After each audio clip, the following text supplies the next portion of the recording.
Alright, can someone explain to me what the fuck happens in this film?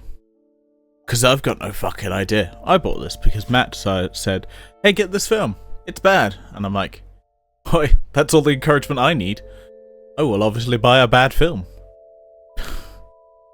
Should have known something when it's Region 0, which always sounds like a bad sign. Like, why is this film Region 0?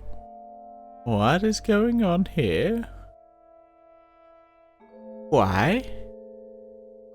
Like, why is the film 0? Like, anyway. This film was weird. I will also mention that when I was doing the commentary, I realised something. Well, now when I just quickly flick through the film just to give myself a bit of a refresher before this review, I realised something. The film is... This copy is letterboxed, but only in very brief scenes. So the intro, the credits, and then maybe 1 or 2 scenes during the film is letterboxed. Rest of it, 4x3. I didn't know that. I didn't fucking know that. Because I adjusted my picture right at the start of the film because I was like, oh, let me adjust it.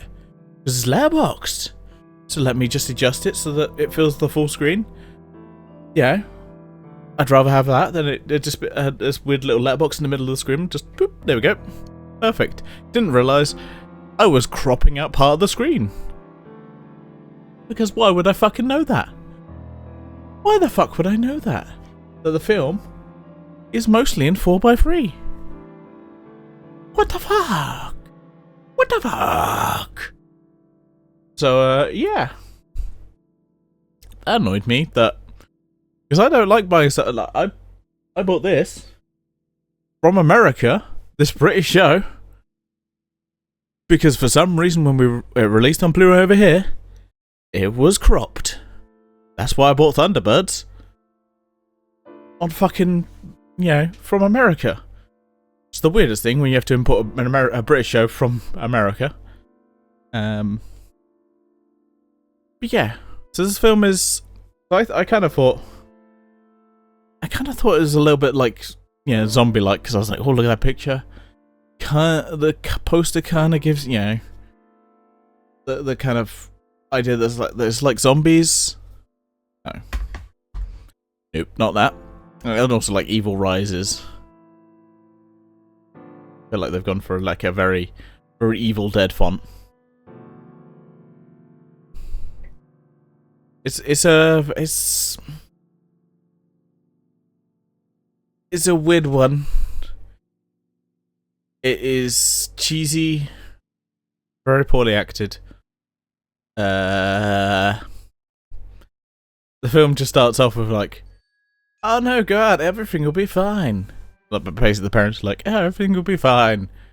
And then this woman goes out to the club, hanging out at the club, banging in the car in the club, while it juxtapositions with like scenes of her parents dying to a gas leak. It's like, I get it in some ways, but it's just like this is just tonal whiplash. Like, getting banged in the back of a car, my parents are dying to a gas leak. Getting banged in the back of a car, my parents are dying to a gas leak. Like, what the fuck? What the actual fuck? So, yeah, that's that. There's a lot of characters who you think are alive, maybe not alive. I don't know. I don't really know half the characters who are alive. I'm gonna. So I might get into spoilers. Apologies. There may be spoilers. This film is bad. If you want a bad film, this is kind of a pretty good one. A pretty good one to watch for bad films.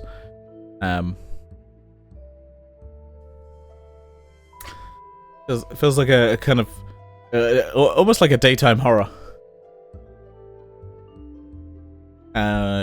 You've got your main female lead, and then a whole bunch of other characters who are very forgettable. I mean, the female lead is pretty forgettable anyway, but you've got a bunch of other guys that just some of them may not be ghosts. And I think this woman also gets, like, visions. It's unclear what anything is going on in this film. Gets maybe visions, maybe people dying. For some reason, she is the linchpin for this whole thing. Like at the end of the film, spoilers, where she just doesn't get killed or pretends to be killed, whatever. That basically then ends the actual ghosts, who then drown and then disappear. It's unclear in any way what the fuck is going on. I will say that right now. This film makes no sense. Let me read the blurb for you. 100 years ago, the residents of a small town in upstate New York were drowned when a massive dam was built, and the town, along with the surrounding valley, was flooded for the creation of Rushford Lake. The restless souls of the drowned still reside at the bottom of the lake, and every 13th year they rise from the deep, with an insatiable appetite for the souls of the living. Why? What? If it's like, yeah, kind of ghost zombies, in some ways it doesn't make sense, because you're like, why? Why? Why? Why? Why do they have an like, it kind of makes it, in some ways, they kind of seem to think it's going to be like they'll be revived in some way. It's not clear, any of it. Honestly, it's just not clear. It's not clear. This film is very blurry, I'll be honest.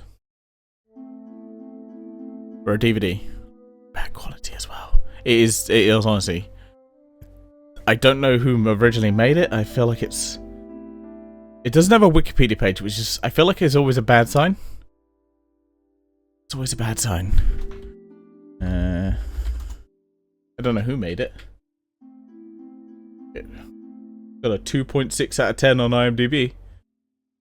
And I feel like some of the ones that are probably generous to it are probably the people that are just like, I love shit films! From Young Wolf Productions, who have made 2 films. This one and Tracers 6, which I don't even know what Tracers is, but apparently it's a thing. There's 6 films. I don't know. Honestly, this film is shit. I don't recommend it to anyone. Other than if you want just a film to, you just like go, what the fuck is going on? I've had a few times where I just go, I have no idea what's going on. This is bad. I love it. It's definitely a film you have to watch with friends. Do not watch this by yourself. You will be bored shitless. You need to laugh at it with other friends. Say that right now. You will need to laugh at it. But anyway, I've given this film enough time. It's time for me to move on to the afterlife.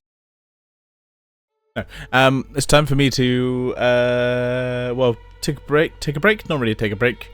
I'm gonna stop the video here, and then next week we're gonna be talking about Train to Busan, because I decided to watch a really good film after this.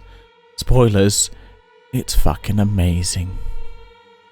Anyway, I say live long and prosper, and we'll see you next week for a much better film. Bye.